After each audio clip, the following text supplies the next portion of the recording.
نقاب عورت کے لیے پورا جسم ہے, چہرے کے نقاب نہ کرنے کے بارے میں کیا حکم ہے؟ دیکھیے اسلام میں پردے کے مختلف درجات ہیں. اسلام میں پردے کے مختلف درجات ہیں. ایک درجہ تو یہ ہے کہ عورت اپنے آپ کو اتنا چھپا دے کہ اس کی چادر پہ بھی مرد کی نظر نہ پڑے کبھی بھی. تو یہ سب سے اعلیٰ درجہ ہے. بعض صحابیات ایسی ہوتی تھیں وہ ان کو کبھی کسی مرد نے دیکھا ہی نہیں, ان کو مخدرات کہا جاتا تھا. لیکن ظاہر ہے یہ وہی خواتین ہو سکتی ہیں جن کا پھر مردوں سے کوئی لین دین نہ ہو, یا معاشرے میں کوئی. حضرت عائشہ رضی اللہ تعالی عنہا تھی, انہیں چونکہ مسائل بتانے ہوتے تھے تو وہ آواز کا پردہ نہیں کرتی تھی, وہ بتاتی تھی مسائل پردے کے پیچھے سے. لیکن کچھ صحابیات ایسی تھیں جو اپنی آواز بھی مردوں سے چھپاتی تھیں. تو اعلیٰ درجہ ہے, کوئی عمل کرنا چاہے اور اس میں کوئی نقصان بھی نہ ہو تو سب سے اعلیٰ درجہ ہے, لیکن لازم نہیں ہے. دوسرا درجہ یہ ہے کہ عورت اپنا چہرہ کھولے اور اپنے ہاتھ اور اپنے پاؤں کھول لے, باقی پورا جسم غیر محرم مرد سے. یہ سب غیر محرمی کی باتیں ہو رہی ہیں, محرم مراد نہیں ہے, محرم سے پردہ نہیں ہوتا. تو غیر محرم مرد سے چہرہ, ہاتھ اور پاؤں کے علاوہ پورا جسم کیا کر لے, چھپا دے. یہ والا پردہ چاروں ائمہ کے نزدیک بولو بھائی فرض ہے, یعنی کم از کم اتنا درجہ. اس میں کسی کا کوئی اختلاف بولو بھائی نہیں, کوئی اختلاف نہیں ہے. اسی عورت اپنے سر کے بال نامحرم کے سامنے نہیں کھول سکتی, ٹھیک ہے نا, اپنی پنڈلیاں اپنی کلائیاں نہیں کھول سکتی. چہرہ اور ہاتھ اس کے بارے میں کیا ہے بولو بھائی, اختلاف ہے. باقی چہرہ اور ہاتھ کے بارے میں راجح قول کیا ہے؟ تو دیکھیں راجح قول یہ ہے کہ چہرے کا پردہ جوان عورت پر ضروری ہے, مگر وہ چہرہ سطر میں داخل نہیں ہے.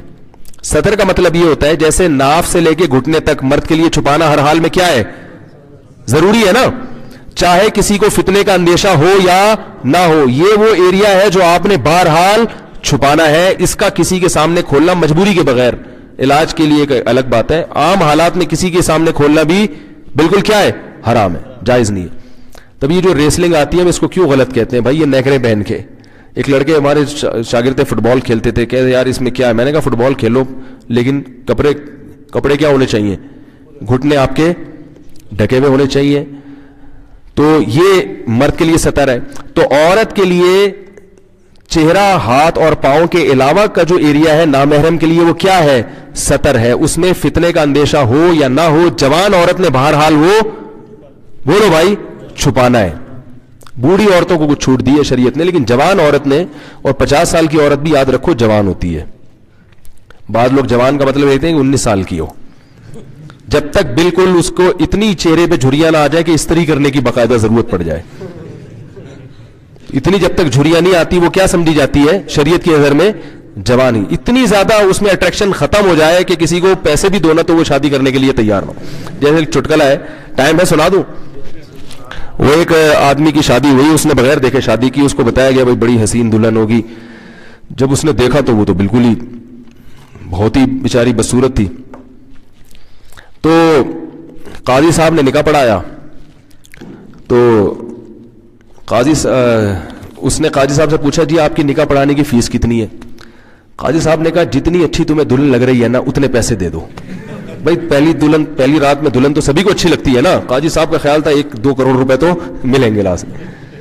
جتنی اچھی تمہیں دلہن لگی ہے اس حساب سے کیا کرو, نکاح میں نے پڑھا ہے, اس دلہن کو حلال میں نے تمہارے لیے کیا ہے, تو مجھے ظاہر ہے تگڑی رقم ملنی چاہیے. جیسی تمہیں دلہن دلائی ہم نے, یعنی تمہارے لیے حلال کی ہے نکاح پڑھا کے, تو اس حساب سے کیا ہونا چاہیے, ہمارا کمیشن ہونا چاہیے. تو اس آدمی نے کیا کیا, 10 روپے پکڑا دیے. کیا کیا, قاضی صاحب کا منہ لٹک گیا, یار یہ کیا. تو اس نے کہا کہ بھائی قاضی صاحب آپ بھی ذرا گھونگھٹ اٹھا کے دیکھ لیں. قاضی صاحب نے جب گھونگھٹ اٹھا کے دیکھا تو 5 روپے واپس کر دیے. بولے 10 روپے بھی آپ کیا کر رہے ہو, زیادہ دے رہے. تو اگر کوئی ایسا حساب کتاب ہے, اتنی بیچاری بوڑھی ہو گئی ہے, تو پھر تو پردوں کے معاملے میں شریعت نے اس کو آسانی دی ہے. لیکن جب تک جوان عورت ہے تو یہ چہرہ, ہاتھ اور پاؤں کے علاوہ باقی جو پورا جسم ہے وہ نامحرم کے سامنے کیا ہے, سطر ہے. اس میں یہ نہیں ہے کہ فتنے کا اندیشہ ہے یا نہیں, وہ بہرحال نامحرم سے ہر صورت میں چھپانا ہے, اور نماز بھی اس کے بغیر نہیں ہوگی. نماز میں اگر سر کے بال کھل جائیں, پنڈلیاں کھل جائیں تو نماز نہیں ہوتی. تو نماز میں بھی جیسے مرد اگر سطر کھلا ہوا ہو مرد کا نماز میں, قمیض کے بغیر آپ کی نماز ہو جائے گی, لیکن اگر سطر کا ایریا آپ کا کھلا ہوا ہے تو نماز آپ کی نہیں ہوگی. تو نماز سے خواتین سمجھے جتنا ایریا نماز میں چھپانا فرض ہے اتنا نامحرم کے سامنے چھپانا بھی فرض ہے سطر ہونے کی وجہ سے. باقی چہرہ, ہاتھ اور پاؤں, اس کا سطر سے تعلق نہیں ہے, اس کا تعلق ہے حجاب سے. حجاب کہتے ہیں پردے کو, یعنی اس کو اس لیے نہیں چھپانے کا حکم کہ یہ سطر ہے. اگر اس لیے حکم ہوتا تو نماز چہرہ کھول کے عورت کی نہ ہوتی. سمجھ رہے؟ تو اب دو لوگ کیا کرتے ہیں جن کو اس چیزوں کا علم نہیں ہوتا, دونوں چیزوں کو کیا کر دیتے ہیں, گڑبڑ کر دیتے ہیں. اس لیے پریشان ہوتے ہیں کہ یار ایک طرف چہرہ کھولنے کی اجازت ہے, دوسری طرف کیا ہے, چہرے کا پردہ ہے, تو یہ کیا ہے. تو چہرے کا جو چھپانے کا حکم دیا گیا ہے. اچھا یہ بھی یاد رکھیں, امام شافعی, امام احمد ابن حنبل کی ہاں چہرہ بھی سطر میں داخل ہے, یعنی وہ بھی عورت کے لیے چھپانا بہرحال کیا ہے, ہر صورت میں فرض ہے. لیکن بر صغیر میں فقہ حنفی کو فالو کیا جاتا ہے, اس لیے میں فقہ حنفی کے مطابق بتا رہا ہوں. دلائل دونوں کے پاس ہے قرآن و حدیث کی روشنی میں. تو فقہ حنفی میں امام ابو حنیفہ کی رائے کے مطابق جو عورت کا چہرہ جو ہے وہ سطر میں داخل نہیں ہے. تو وہ اس لیے فقہائے حنفیہ نے کتابوں میں یہ لکھا ہوا ہے کہ عورت پر چہرے کا چھپانا فرض نہیں ہے نامحرم سے. فرض نہ ہونے کا مطلب کیا کہ وہ سطر میں داخل نہیں ہے. بعد کے علماء نے فتویٰ اسی پر دیا کہ اس کا تعلق کس سے ہے, حجاب سے. تو جہاں فتنے کا اندیشہ ہوگا وہاں عورت کو چہرہ چھپانے کا حکم دیا جائے گا.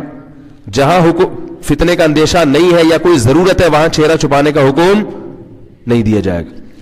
تو یہ بات پوری دنیا جانتی ہے کہ جوان عورت کا چہرہ کھولنے میں یقیناً فتنے کا اندیشہ, کوئی اگر کہتا ہے نا کہ نہیں چہرے میں فتنہ نہیں ہے تو ایسا نہیں ہوتا. ایسا کریں گے تو کوئی بھی نہیں آئے گا, کیونکہ چہرہ ہی سب سے زیادہ اٹریکشن کا. بھائی آپ جب کسی کو دیکھتے ہیں, کسی لڑکی کو غلط نیت سے دیکھتے ہیں تو اس کے سب سے پہلے چہرے پہ نظر ڈالتے ہیں. چہرے میں اٹریکشن ہوگی تو بدنظری ہوگی, چہرہ سمجھ میں نہیں آئے گا تو پھر کیا ہوگا, پھر بدنظری کے خلاف بیان کی ضرورت, بولو بھائی, پھر یہی ہوگا کہ بھائی 10 روپے نہیں ہے تو 5 روپے.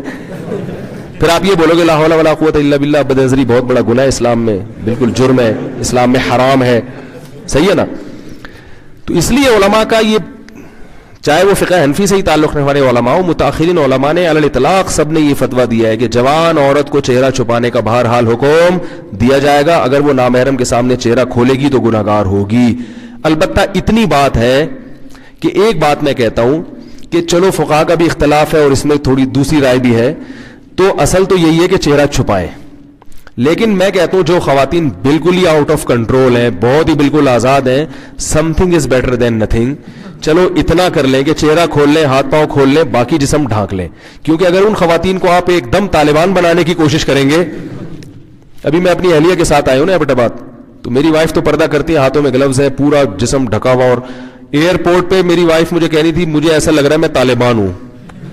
کیونکہ ایئرپورٹ کا جو ماحول ہوتا ہے آپ کو پتا ہے, کراچی لاہور کے ایئرپورٹ کا, وہ سب ایسے آزاد عورتیں گھوم رہی ہیں, کوئی جینس کی پینٹ پہن کے, کوئی جرسیاں پہن کے, بال کھلے ہوئے. تو میری اہلیہ مجھے کہنے لگی کہ مجھے ان خواتین کے بیچ میں ایسا لگ رہا ہے میں کیا ہوں. تو یہ ان کو ڈر لگ رہا تھا کوئی بم کا کیس نہ بن جائے. تو میں نے تسلی دی, میں نے کہا اسی ماحول میں پردے کا کیا ملے گا, گھر میں تو سب پردہ کر لیتے ہیں, اس ماحول میں ہی ثواب ملے گا. میں نے کہا اس پردے سے تبلیغ بھی ہو رہی ہے ان خواتین کو, بھائی یہ بھی ایک اسٹائل ہے زندگی گزارنے کا. تو لیکن ظاہر ہے ہر آدمی اس لیول کا نہیں ہوتا, اور ہر خاتون کو آپ اس کا مکلف بھی نہیں بنا سکتے. ایک ایکٹر ہے, ایک اداکارہ ہے, ایک فنکارہ ہے, وہ بیچاری تو نہیں کہنا چاہیے, ناچتی رہی ہے ساری زندگی لوگوں کے سامنے. اب آپ اس کو گلوز پہنا کے, کالے موزے پہنا کے, شٹل کاک پہنا دو آپ اس کو, یا کالا برقع پہنا دو, اس کے لیے اس کو ذہنی طور پر قبول کرنا. تو ایسی خواتین کو ہم کہتے ہیں کہ بھائی some thing is better than nothing. جو بالکل حرام ہے کم از کم اس کو تو چھوڑ دیں, پھر اللہ توفیق دے گا, انشاءاللہ اس پر بھی آ جائیں گے. تو کم از کم اتنا بھی کر لیا جائے تو کیا ہے, غنیمت ہے. باقی اعلیٰ درجہ تو وہی ہے کہ چہرہ بھی چھپایا جائے.